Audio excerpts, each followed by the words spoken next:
Existe um livro que, segundo muita gente, não deveria nem ser aberto. Um livro cercado por histórias de pactos, feitiços e aparições que atravessaram gerações, passando de mão em mão, quase sempre escondido, quase sempre em segredo. O livro de São Cipriano é mais do que uma obra antiga ou religiosa. Para alguns, ele é um poderoso grimório, um livro de feitiços, capaz de invocar forças que não deveriam ser despertas. Para outros, não passa de um compilado de crenças populares e superstições. Mas o fato é que, independentemente da versão, todos que já entraram em contato com ele têm medo do livro. Você verá 2 relatos assustadores ainda nesse vídeo. Relatos sobre o livro seguem o mesmo padrão. Pessoas afirmam que não fizeram nada demais, apenas deixaram o livro dentro de casa. E ainda assim, começaram a perceber mudanças. Sons durante a madrugada, sombras fora do lugar, sensações de presença e, em casos mais extremos, aparições descritas como figuras demoníacas.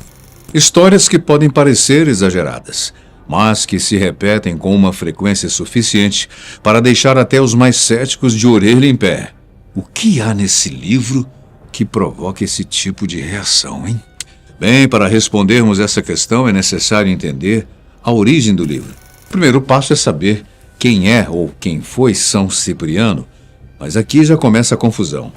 Ao contrário do que muita gente acredita, não existe apenas um São Cipriano. Ao longo dos séculos, 2 figuras distintas acabaram sendo misturadas numa só. O primeiro deles é São Cipriano de Cartago, uma figura histórica real. Ele viveu no século III, no norte da África, e se destacou como um dos grandes pensadores do cristianismo primitivo. Convertido por volta do ano 246, tornou-se bispo e escreveu tratados importantes sobre fé, moral e organização da igreja. A sua trajetória foi marcada por perseguições até ser condenado e executado durante o governo do imperador romano Valeriano. Nada em sua história oficial indica envolvimento em magia ou práticas ocultas. Mas a segunda figura é muito mais próxima da imagem popular que conhecemos hoje. Esse é o Cipriano de Antioquia. Diferentemente do bispo africano, esse personagem aparece em relatos muito mais lendários do que históricos. Segundo essas histórias, ele teria sido um poderoso mago antes de se converter ao cristianismo. Um homem que dominava rituais, invocações e forças consideradas proibidas. E foi justamente essa versão que ganhou força na cultura popular.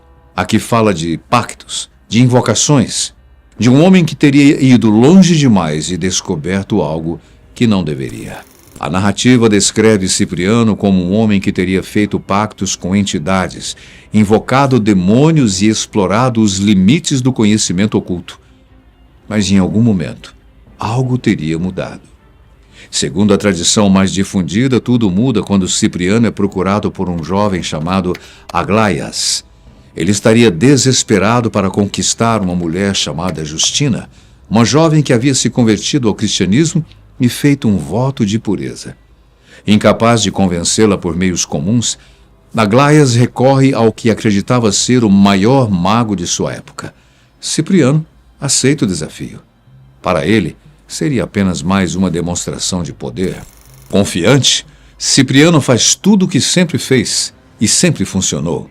Ele invoca, ele ordena, chama forças que, segundo ele, deveriam obedecer, mas, surpreendentemente, nada acontece como esperado. Ele então invoca entidades, recorre a rituais. Segundo os relatos, chega a convocar forças consideradas superiores dentro da hierarquia demoníaca. A sua ideia era influenciar a mente de Justina, quebrar a sua vontade e fazê-la ceder. Mas algo inesperado aconteceu. Todas as tentativas falharam.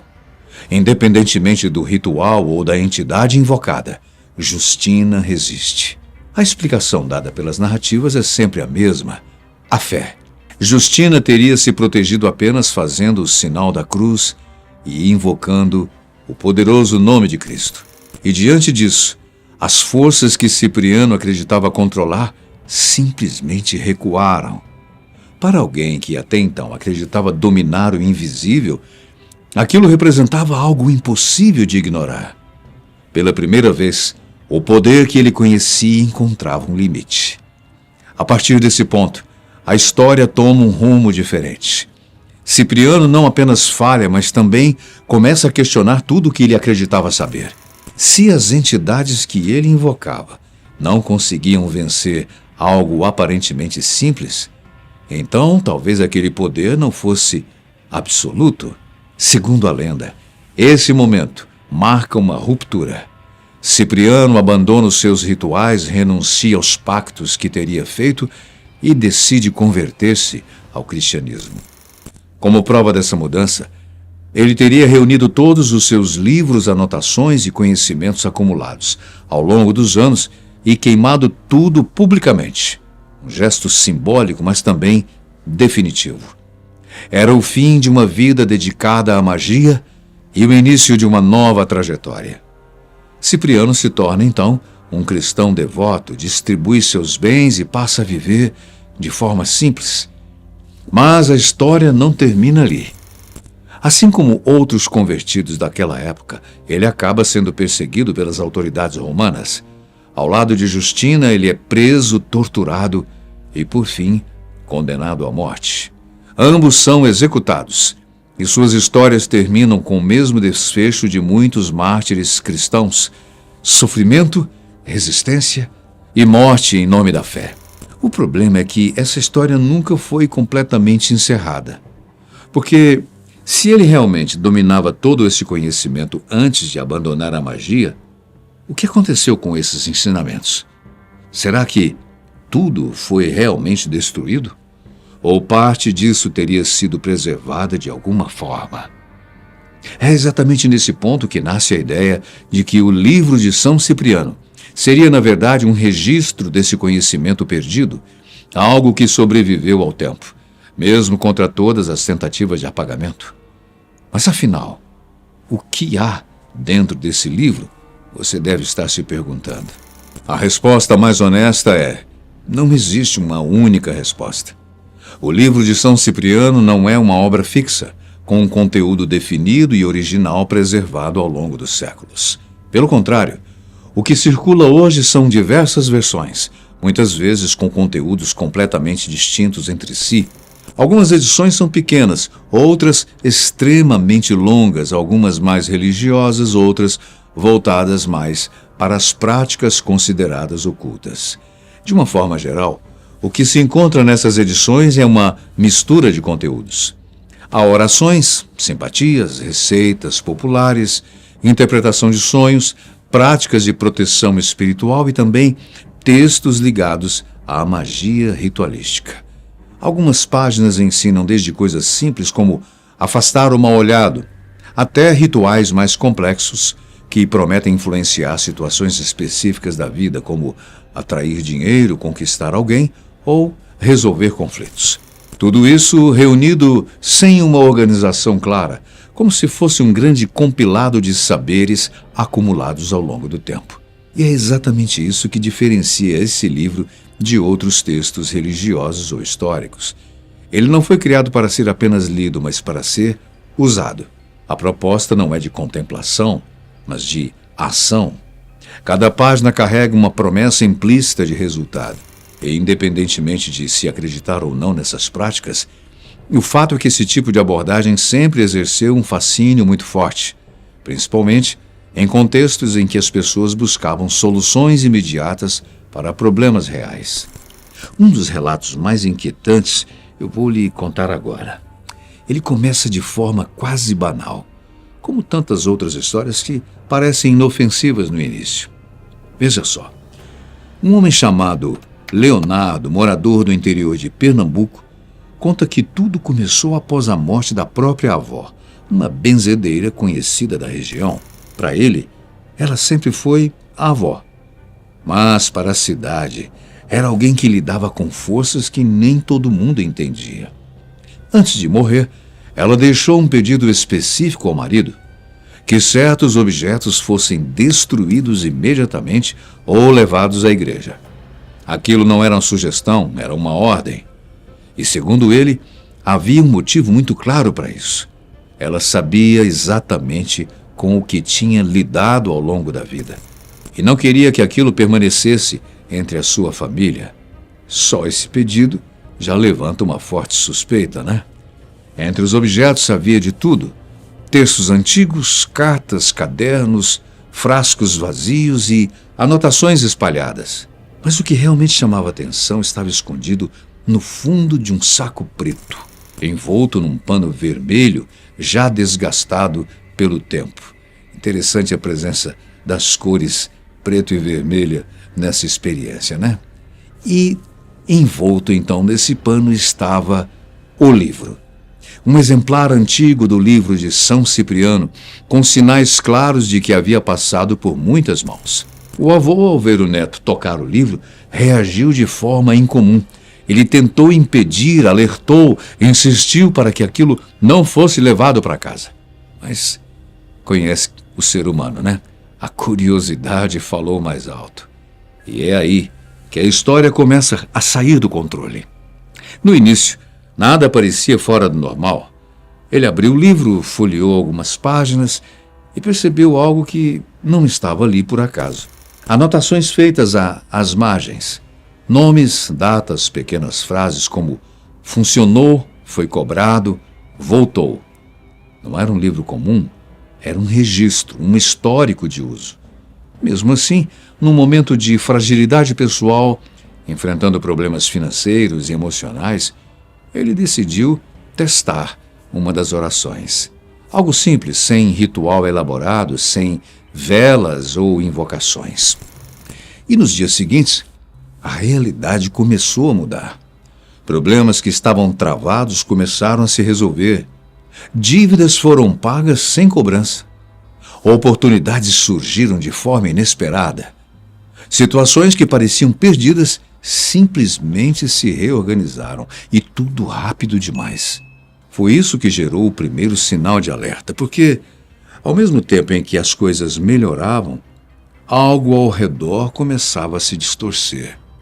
Pessoas próximas passaram a agir de forma estranha. Vizinhos que o conheciam desde criança começaram a evitá-lo. As conversas cessavam quando ele se aproximava. Olhares desconfiados surgiam sem explicação.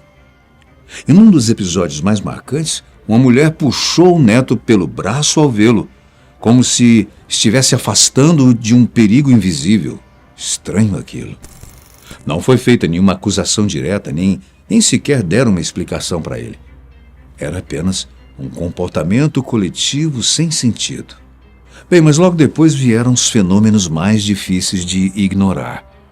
Pequenas distorções visuais começaram a acontecer. Reflexos em vidros mostrando algo que não estava ali. Formas no canto do olhar que desapareciam quando ele virava a cabeça. Sensações constantes de uma presença. Já sentiu isso? E então, vozes. Não pensamentos, vozes. Não imaginação, vozes. Audíveis, próximas, chamando pelo nome, rindo, sussurrando. Eu, hein? Nunca completas, sempre fragmentadas, mas suficientes para criar uma certeza perturbadora. Ele não estava mais sozinho. Com o passar dos dias, o impacto deixou de ser apenas psicológico. O corpo começou a reagir. Insônia, um certo medo, né? Pesadelos recorrentes e, em alguns momentos, perda total de controle durante o sono. Em pelo menos 2 ocasiões, ele acordou sem controle fisiológico, como uma criança, fazendo xixi na cama. E então vieram sinais físicos mais evidentes. Arranhões pelo corpo, dores nas articulações, uma sensação de desgaste que não correspondia à idade dele. O mais estranho é que essas dores eram idênticas às que a sua avó relatava em vida, como se algo tivesse sido transferido dela para ele. Desesperado, ele decidiu entregar tudo. Pegou o livro, levou-o até uma igreja e tentou se livrar dele de uma forma correta, mas não conseguiu. Sempre que tentava entrar, o corpo reagia imediato, tontura, uma náusea, uma dor de cabeça intensa. Não era medo, era físico. Como se aquele ambiente simplesmente rejeitasse a presença dele. Sem alternativa, decidiu queimar o livro em casa, destruindo página por página até que virasse cinzas. Um gesto definitivo, ou pelo menos era o que ele acreditava. Nada mudou. As vozes continuaram. As visões permaneceram. A sensação de presença nunca desapareceu. E foi então que ele teve o sonho. Um lugar descrito como um cenário coberto de cinzas, cheio de crânios espalhados como se fossem parte do chão. E no meio de tudo isso, a figura da própria avó, mais jovem, mas com um olhar diferente do que ele estava acostumado. Segundo ele, a mensagem que ela deu foi bem clara e direta, sem nenhuma explicação posterior. Ela simplesmente olhou para o neto e disse: "Queimar não apaga." Ela teria dito que o contato já havia sido feito, que algumas coisas podem não ser revertidas, e que a partir daquele momento não era mais uma questão de escolha, mas de consequência. Antes de desaparecer, ela deixou um último aviso: "Outro livro vai encontrar você." E desde então, ele afirma que tenta não mais entender, apenas conviver e continuar fazendo o trabalho que sua avó fazia. Porque, segundo ele, foi-lhe oferecida uma chance de se livrar daquilo antes de tudo começar. E ele tomou a decisão errada. O erro não foi abrir o livro, foi acreditar que seria possível fechar aquilo depois. Mas tem outro relato. Um relato que envolve uma jovem chamada Isabela, uma estudante em estágio numa clínica particular em Fortaleza. Ela descreve uma experiência que, no início, parecia apenas mais um caso comum. Geralmente começa assim, né? Um ambiente clínico, a rotina controlada, pacientes com queixas emocionais. Nada fora do esperado. Até que um homem de meia idade entra na sala com sinais claros de esgotamento. Um olhar cansado, noites mal dormidas, um comportamento inquieto. E no meio da conversa ele menciona algo que muda completamente o tom do atendimento: o livro de São Cipriano.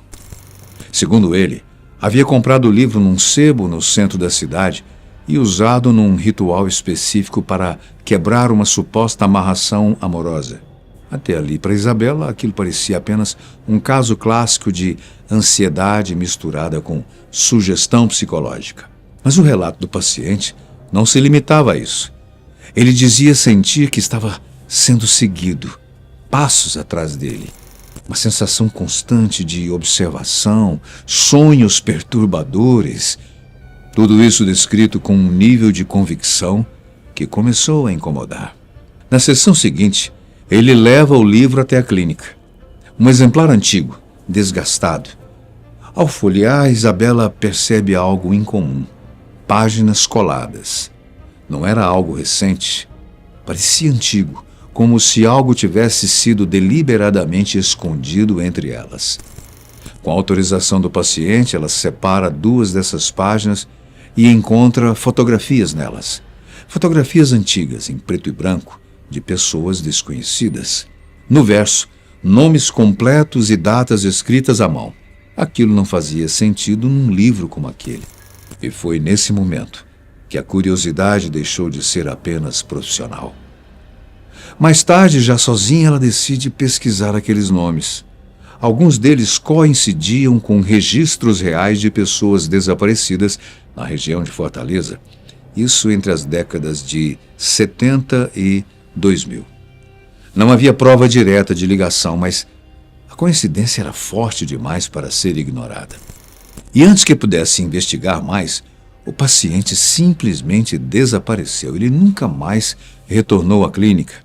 Não atendeu ligações, sumiu completamente. Após o desaparecimento do paciente, os sonhos de Isabela começaram a mudar. Cenários vazios, corredores silenciosos, a clínica sem ninguém, mas aquela sensação constante de que algo estava presente. Algo esperando. Ela conta um sonho que começa perfeito. Um ambiente iluminado, confortável, uma vida ideal, uma casa grande, uma família, uma filha pequena e um marido. Tudo parecia real demais. Mas, aos poucos, a atmosfera muda. O comportamento das pessoas muda. E o rosto do homem ao seu lado começa a se deformar lentamente, de forma grotesca, impossível de ignorar. E então vem a frase, direta, sem contexto, sem explicação. Vai demorar o tempo necessário para pegarmos de volta o que é nosso. Assustada, ela acorda. Ela está no quarto ainda, mas algo não está certo. Porque perto da janela existe uma forma, não uma sombra comum, uma presença ali parada, observando-a, com 2 pontos vermelhos onde deveriam estar os olhos. E nas mãos, o livro. A figura se move, se aproxima da janela e simplesmente desaparece, como se tivesse saído do ambiente. No dia seguinte, o livro não estava mais lá. O objeto havia sumido e, junto com ele, tudo parou. Os sonhos, a sensação da presença, tudo desapareceu e a rotina voltou ao normal, como se nada tivesse acontecido. Mas, com o detalhe impossível de ignorar, o livro não estava mais com ela. Ela seguiu a sua vida tentando esquecer o que havia vivenciado. Não tinha mais pesadelos com o livro, nem o mesmo sonho com o marido ou a filha que não existiam. Certo dia, quando ela estava andando pela cidade para resolver um problema pessoal, encontrou o sebo em que o seu antigo paciente tinha dito que havia encontrado o livro. Numa rua que ela tinha sonhado, inclusive. Ela diz ter encontrado o mesmo livro que tinha tomado posse na vitrine da loja. Ela olhou para dentro, ela já tinha sonhado com aquele lugar. No fundo do estabelecimento, 2 homens conversavam, um senhor idoso e um rapaz mais jovem, e bonito inclusive. Ela começou a tremer porque o jovem era o seu marido do seu sonho. Os 2 olharam para ela através da vitrine, acenaram e riram. Ela disse que nunca mais teve experiências sobrenaturais com o livro, mas também nunca mais voltou àquela região da cidade, com medo de encontrar o que os sonhos lhe prometeram e sofrer as consequências. Por que histórias tão diferentes em contextos tão distantes acabam seguindo um padrão tão parecido, né? Pessoas que dizem ter conseguido o que queriam, mas não conseguiram mantê-lo. Relatos de melhora rápida seguidos de consequências difíceis de se explicar. Sensações de presença, sonhos recorrentes, mudanças de comportamento, sempre com o mesmo ponto em comum. O contato com o livro nunca pareceu ser neutro. No fim, existem 2 possibilidades. A primeira é que tudo isso seja resultado de sugestionamento, coincidências e interpretação, uma sequência de eventos comuns que a mente humana conecta para criar sentido. Mas a segunda é que nem tudo isso pode ser explicado dessa forma. Certos tipos de conhecimento, independentemente de serem reais ou não, carregam um peso que não deveria ser ignorado. E quem decide testar nunca sai ileso. E você? O que acha dessas forças sobrenaturais? Quais são as suas experiências, seus pontos de vista? Conta aí pra gente. E obrigado pela sua companhia especial. A gente se vê num próximo vídeo.